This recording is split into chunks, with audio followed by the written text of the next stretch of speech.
सरस्वती मया दृष्टा वीणा पुस्तकधारिणी हंसवाहन संयुक्ता विद्यादानं करोतु मे। समादरणीय संपूर्ण दर्शकवृन्द प्रातःकालीन हार्दिक अभिवादन। इमेज च्यानल को शुभ बिहानी कार्यक्रम मार्फत हामी समुपस्थित भइसकेका छौं। आज बसन्त पञ्चमी सरस्वती पूजा अर्थात् श्री पञ्चमी भनेर पनि भन्ने गरिन्छ। आज अत्यन्त पवित्र दिन हो। बसन्त पञ्चमी वसन्त ऋतु प्रारम्भ नभइकन पनि आज बसन्त पञ्चमी भनेर भनिन्छ। किनभने एकपटक 5 वटा ऋतुहरू ऋतुराज बसन्त कहाँ गएर हामी सबैले 6 वटा ऋतुहरू मध्ये सर्वश्रेष्ठ भएको हुनाले बसन्त ऋतुलाई प्रत्येक ऋतुबाट 8 दिन गरेर दिने गर्दाखेरि 5 वटा ऋतुले 8 दिन गर्दाखेरि 40 दिन बसन्त ऋतुलाई थपिदिएको हुनाले बसन्त ऋतु चैतबाट सुरु हुन्छ भने त्योभन्दा 40 दिन अघि नै अर्थात् आजबाट लगभग बसन्त ऋतु प्रारम्भ भएको मानिन्छ। ऋतुका हिसाबले 2 महिनाको एउटा ऋतु हुन्छ, तर चैतबाट ऋतुहरू बसन्त ऋतुबाट प्रारम्भ हुने भए तापनि 8 दिन गर्दाखेरि 40 दिन जोड गर्दा प्रकृति पनि बसन्तमा हुने प्राकृतिक जे परिवर्तनहरू जे प्रकृतिका स्वभावहरू देखिन्छन् ती स्वभावहरू आजको दिनबाट प्रारम्भ हुने भएको हुनाले पनि आजको दिनलाई बसन्त पञ्चमी भनेर भनिएको। आज माता भगवती सरस्वतीको पूजा गर्ने, सरस्वतीको उपासना गर्ने अत्यन्त पवित्र दिन हो। विद्या आरम्भ गर्ने, किनभने सरस्वती माता विद्या की, वाणी की, बुद्धि की देवी हुन्। हामीलाई मानव जीवनलाई एउटा सचेत बनाउने, जीवनको मार्गलाई सफलतापूर्वक त्यो मार्गमा यात्रा पूरा गर्ने बनाउनको लागि हामीमा अज्ञानताको नाश गरेर अर्थात् अज्ञानलाई हटाएर ज्ञानको उजागर गर्ने, ज्ञानको प्रकाश दिने, त्यो बुद्धिको प्रतिबिम्ब अर्थात् त्यो ज्ञानको प्रतिबिम्ब माता सरस्वती हुनुहुन्छ।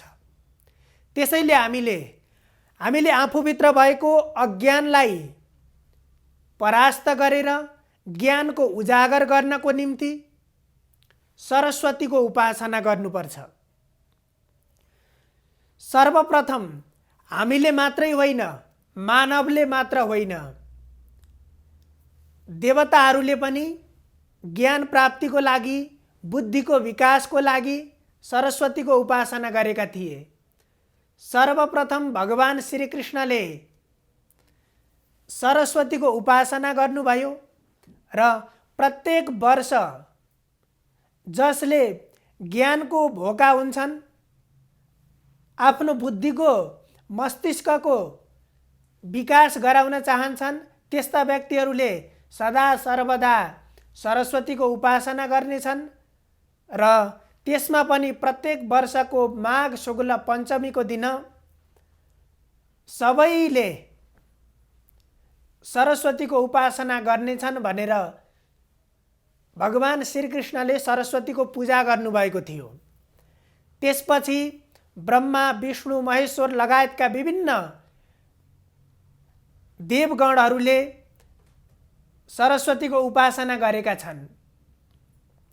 शुक्राचार्य जो सम्पूर्ण दैत्यहरूका गुरु हुन्, उनलाई दैत्यहरूबाट गुरु मानिए, सम्मानित भए र शुक्राचार्यले पनि सरस्वतीको उपासना गर्नुभएको थियो। त्यस्तै ब्रह्माजीले पनि सरस्वतीको उपासना गर्नुभएको थियो। एकपटक ब्रह्माजीलाई सनत कुमार आदि गरिएका ऋषिमुनिहरूले ज्ञानको रहस्यको बारेमा प्रश्न गरेछन् अनि त्यो प्रश्न गर्दाखेरि ब्रह्माजी जो यो सम्पूर्ण संसारको सृष्टिकर्ता पनि हुनुहुन्छ तापनि त्यो प्रश्न गर्दाखेरि केही जवाफ दिन सक्नु भएन। त्यसपछि भगवान श्रीकृष्णको आज्ञाले सरस्वतीको उपासना गर्नुभयो। त्यसपछि ब्रह्माजीले ज्ञानको रहस्य पत्ता लगाउनुभयो। त्यस्तै गरी एकपटक भगवान अनन्तको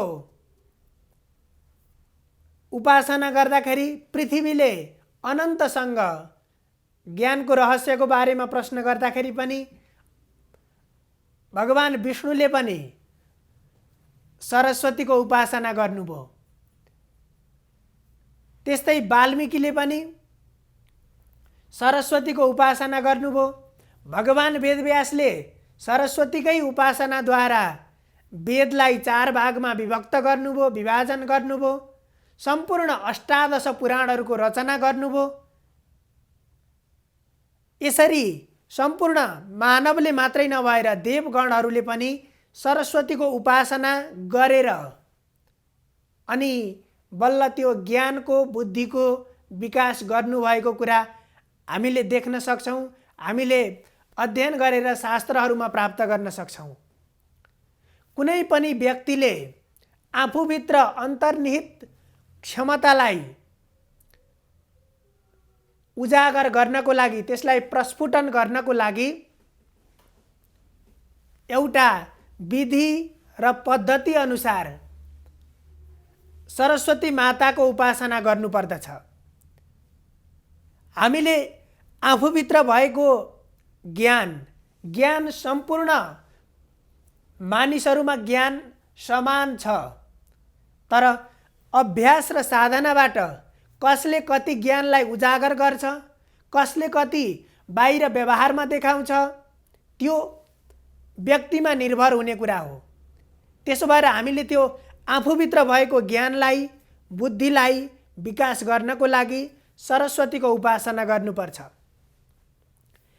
विद्यार्थी वर्गहरूका लागि पनि सरस्वतीको उपासना अत्यन्त राम्रो मानिन्छ, जसले मस्तिष्कको स्मरण शक्ति तेज हुन्छ, चित्तलाई एकाग्र बनाउँछ, कतै सुनेका, देखेका, पढेका कुराहरू छिटो स्मरण गर्न सकिन्छ सरस्वतीको उपासना गर्नाले। एकपटक याज्ञवल्क्यले गुरुकुलमा बसेर विद्याध्ययन गर्दै हुनुहुन्थ्यो र अध्ययन गर्ने क्रममा याज्ञवल्क्य अत्यन्त तीक्ष्ण बुद्धिका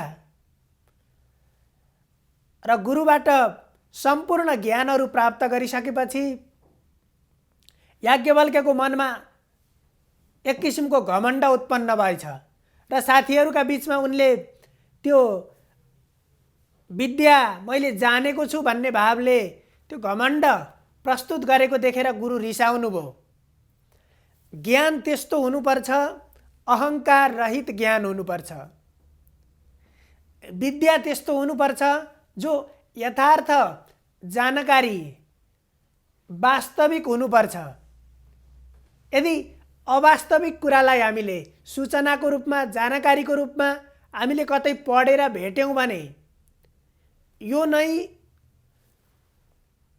अन्तिम सत्य हो, यो नै यथार्थ हो भन्ने भ्रममा हामी पर्नु हुँदैन। र त्यसरी याज्ञवल्क्यमा त्यो घमण्ड उत्पन्न भएको देखेर गुरुले श्राप दिनुभयो। तिमीले जति विद्या मबाट ग्रहण गरेका छौ त्यो सम्पूर्ण विद्या मलाई फिर्ता देऊ।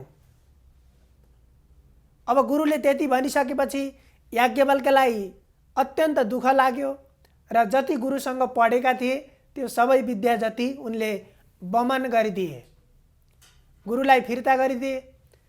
त्यसपछि त्यति लामो समयसम्म गुरुको समीपमा बसेर साधना र तपस्याद्वारा प्राप्त गरेको त्यो ज्ञान सूर्यबाट आफू विमुख हुँदाखेरि साह्रै दुखी भए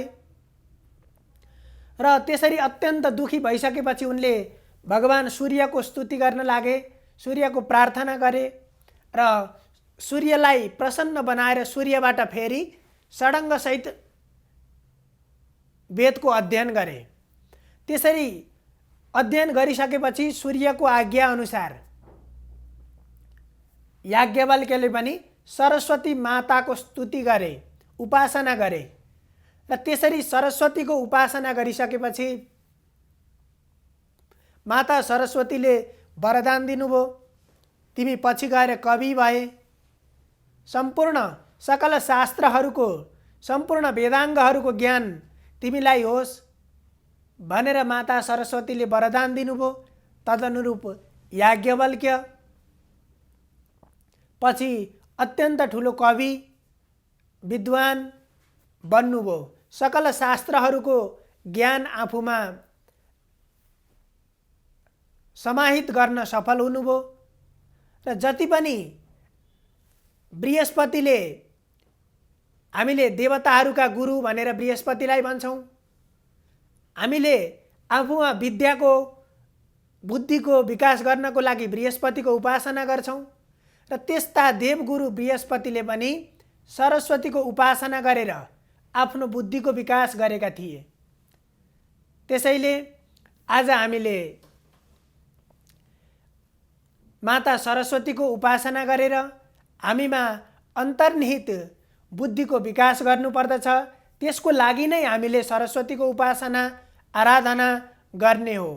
सर्वे भवन्तु सुखिनः, सर्वे सन्तु निरामया, सर्वे भद्राणि पश्यन्तु, मा कश्चित् दुःखभाग् भवेत्। हरि ओम तत्सत्।